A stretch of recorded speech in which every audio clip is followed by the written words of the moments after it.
Oi gente, meu nome é Brena Timba Freitas, eu faço segundo ano de administração da Escola Francisca Maura Martins e hoje eu vou falar um pouco sobre propriedades coligativas. E a gente vai ver o que são essas propriedades coligativas primeiro, para a gente entender o assunto. As propriedades coligativas, elas são as propriedades das soluções que dependem do número de partículas dispersas e não dependem, ou seja, independem da natureza das partículas do soluto. Os efeitos dos solutos nas propriedades físicas da água podem ser vistos como em algumas situações comuns, ou no mínimo de fácil compreensão. Por exemplo, como impedir o congelamento da água dos radiadores de carros em lugares muito frios, porque o açúcar acelera a cicatrização de feridas, porque adicionamos sal à carne a fim de conservá-lo. Os solutos eles são classificados em iônicos e moleculares. Os solutos iônicos eles são aqueles que possuem ligações iônicas, como por exemplo o sal de cozinha, que é o NaCl. Neste caso, há uma dissociação dos íons e os mesmos ficam dispersos na solução. Já os solutos moleculares possuem ligações covalentes. E neste caso, não há dissociação, mas as moléculas se dispõem isoladamente na solução. Um exemplo de soluto molecular é o açúcar sacarose, que é CHO.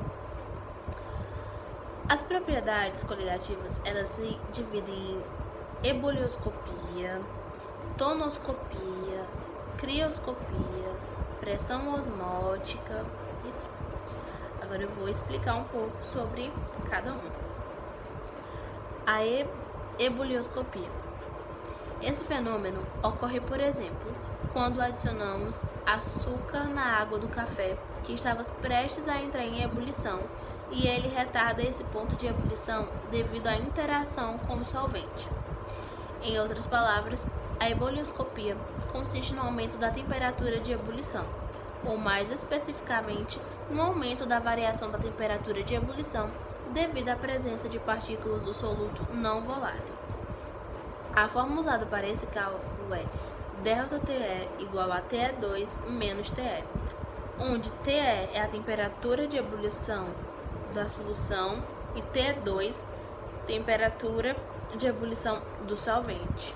Muito cuidado para não trocar e nem se confundir. Tonoscopia. Este processo pode ser também chamado de tonometria e consiste no abaixamento da pressão máxima de vapor de um solvente, sendo o soluto o responsável. Vale lembrar que a pressão máxima de vapor ocorre quando as velocidades de condensação e evaporação se tornam iguais e atinge-se um equilíbrio dinâmico. Esse processo ocorre quando adicionamos o iodo, soluto não volátil, à água, que é o solvente, por exemplo. A fórmula para o cálculo da tonoscopia é ΔP igual a P2 menos o P, onde o P é a pressão de vapor da solução e o P2 é a pressão de vapor do solvente. A crioscopia agora. Este fenômeno ele pode ser chamado também de criometria e é a razão pela qual consegue-se evitar o congelamento da água dos radiadores. Nos países muito frios, as pessoas adicionam a água aos radiadores aditivos especiais que elevam o ponto de ebulição da água e também diminuem o seu ponto de solidificação ou congelamento. E quanto maior for a concentração desse aditivo na água, menor será a temperatura de congelamento. A fórmula que permite calcular esta propriedade é ΔTc igual a Tc2 menos Tc, onde Tc é a temperatura de congelamento da solução e Tc2 é a temperatura de congelamento do solvente.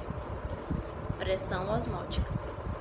Primeiro, devemos definir o fenômeno da osmose, que é a passagem de solvente da solução menos concentrada para a mais concentrada através de uma membrana semipermeável.